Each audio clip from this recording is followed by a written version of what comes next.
My goodness. Thank you, Drew. Thank you, Dawn, for having me. As I walked up the street from parking in front of the Chase Bank, that's legal, right? Anyways, I heard two people clearly excited to be in this town from New Paltz, and they were saying very loudly, like, "This is where all the action is. We gotta move here from New Paltz. This is like Brooklyn North." And I was like, oh, they hate when you say that here. I am pretty sure they hate that. A whisper before my son could read, we got a whole bunch of games from a friend, including like decks of playing cards, and they were all different for different games. Like there was one deck for Crazy Eights with little cartoon eights all over it, and then like one deck for Go Fish with little cartoon fish, and a matching game, and Old Maid. Wow, Old Maid.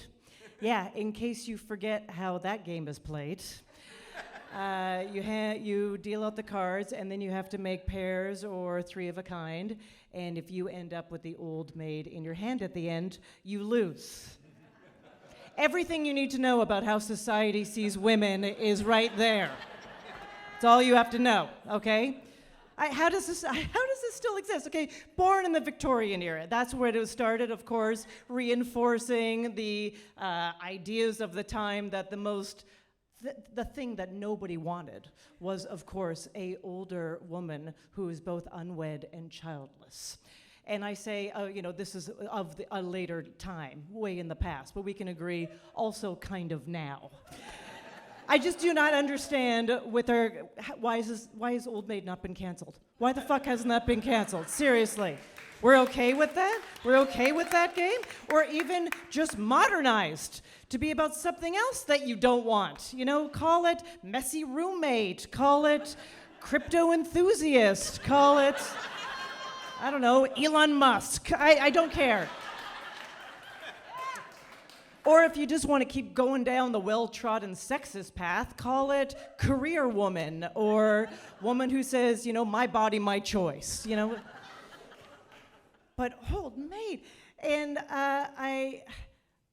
he's looking through these decks, and he wants to know how they're all played, and I am hiding that deck because I don't want to deal with it. I'm talking about Crazy Eights. I'm lingering way too long about how that game is played, which is so simple.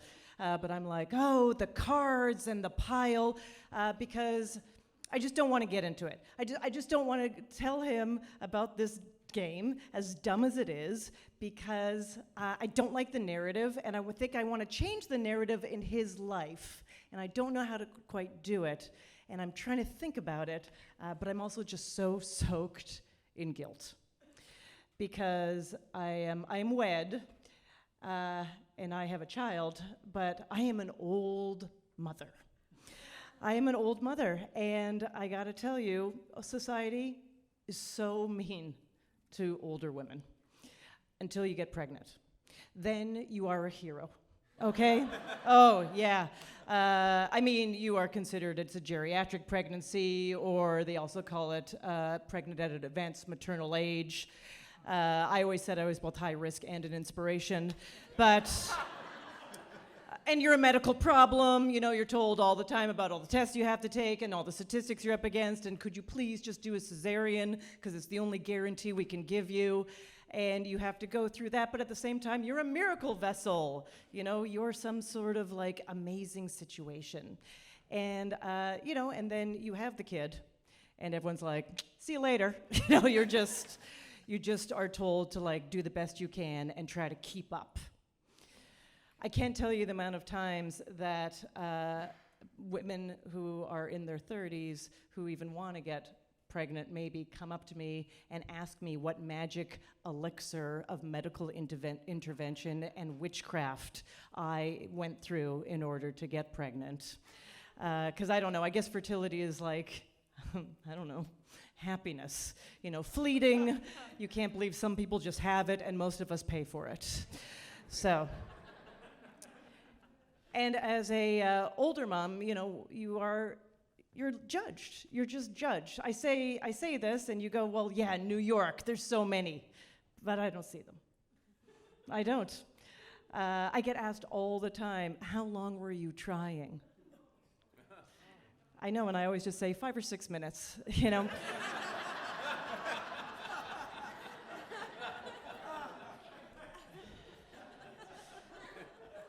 But you feel like there is this community, because there's this idea that it just went on and on. But you feel like there's this community of people your age. But when I look around, when I go to pick up my son from school, I look around at the other parents. They all look so much younger than me. I mean, these women say they're tired, but their skin is glowy and it snaps back. You know, they have angst, it hasn't crossed over into defeat. And I talk to them, but I hide my references because I don't want them to know. Like, I don't tell them, like, I remember when Elmo was introduced on Sesame Street. And you know what? I didn't like him. Didn't think it was gonna last, to be quite honest. I don't tell them that, the Brontosaurus is back. I had no idea it left, but it's back. And I just finally donated all of my actual 90s grunge fashion just to find out that it would be worth hundreds at a vintage store, or I could just wear it right now. No, I hide my experiences, I hide my wisdom because I feel guilty because I feel judged and I don't want them to pity me and then I don't want them to look at my son and feel bad for him and I don't want that to brush off on him and for him to feel anxious because I know what it's like, my mother had me at 42. I'm the youngest of 6, so it's a little bit different. And looking back in hindsight, she had like superhero energy, but I had the least rules and restrictions of any of my brothers and sisters, probably related to age fatigue, which was great. But I do remember that as soon as I could do math, arithmetic, that I would work out, how old am I gonna be when my mom's 60? And how old am I gonna be when my mom's 70? And how old am I gonna be when my mom's 80? And I do have to say, I look at these other women and, everyone can do it whatever they want. I feel very lucky that I managed to have this child. And this was the right time for me. Let me just be clear. It was a planned pregnancy. I made the choice.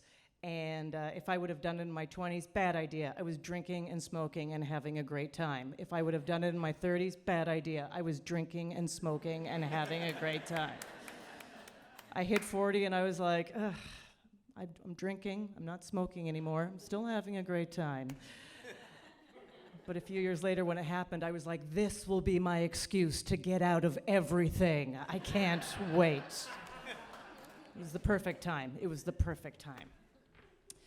So there we are, sitting on the living room floor, and we've gone through Crazy Eights, we've gone through Goldfish. He's not interested in the matching game, and he has the deck in his hand, and he's looking at it, and he's rifling through the cards, and he pulls out the card that has a woman on it. It's a cartoon, so it's a woman with dark brown hair, and she just happens to be in this like sunshine yellow dress. And he goes, Mom, look, she looks just like you. I'm like, great. And he goes, what's the name of this game? And I just muttered, Old Maid. And he goes, Gold Maid? And, I smirk and I go, yeah, that's what it's called. It's called Gold Maid. And he goes, well, how do you play? And I'm thinking, okay, this is my time. I'm going to switch up the game. I'm going to come up with a new game. But my brain is just not working fast enough. And I go, okay, you have to gather. We deal with the cards, and you have to put together pairs and 3 of a kind.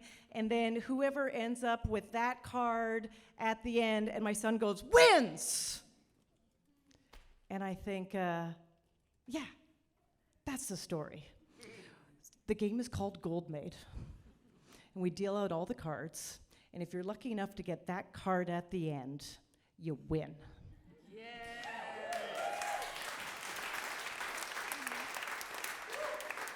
And my son is excited and he goes, "Let's play." And I say to him, "We already are." Thank you.